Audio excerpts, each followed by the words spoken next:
All right, everybody. Today we're just going to be having a quick little off-the-cuff conversation about why Gen Zers being irritated that they can't afford to live in the cities that they work in makes us all a bunch of lazy scumbags or whatever.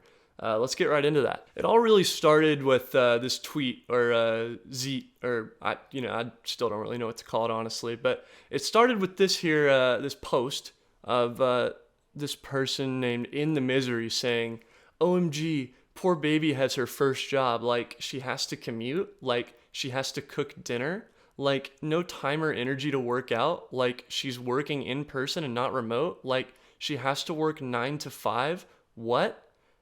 Just for some context, this original video here was of a girl making some pretty reasonable, pretty standard run-of-the-mill complaints about having to commute too far to work every day because she can't afford to live in the city that she's actually employed in. There's no way I'm going to be able to afford living in the city right now, so that's off the table. Like, fucking duh!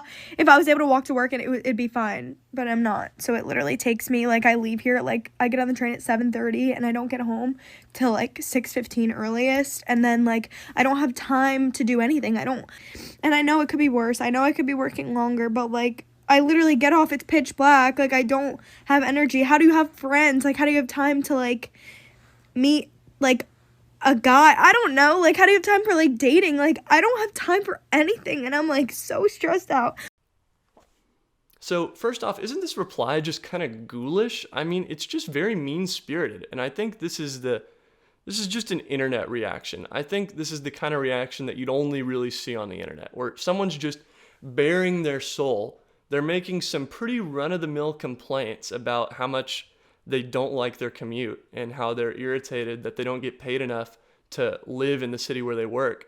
And we've got this person on a completely different platform who screen recorded it and is just absolutely snarking them out for no real reason. I mean, these people don't know each other. They're just using this as an opportunity to dunk on the youngsters, I guess, dunk on the Gen Zers. I guess loving your commute, loving your extremely long and unforgiving commute is a mark of adulthood now. Adults are famous for loving their commute.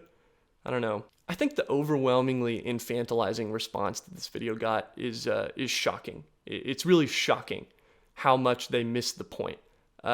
Imagine instead of a 23-year-old woman making complaints about how she didn't have enough time because of her commute to have a dating life or to cook dinner, we had a 45-year-old man who worked a blue-collar job who was making a complaint about how, because of his commute or because of his long hours, he doesn't have enough time to spend with his wife.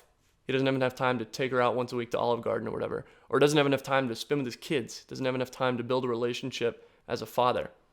We'd have people saying that this is the decline of American society. We'd have people going after whoever this guy's employer is, saying that they're stamping on the throat of the American dream. Did we all forget, not too long ago, whenever a lot of the same people absolutely lambasting this woman were totally praising this guy because he was talking about, selling his soul for overtime hours, working all day, and so he could sit out here and waste his life away and drag himself home and drown his troubles away. We were all super happy.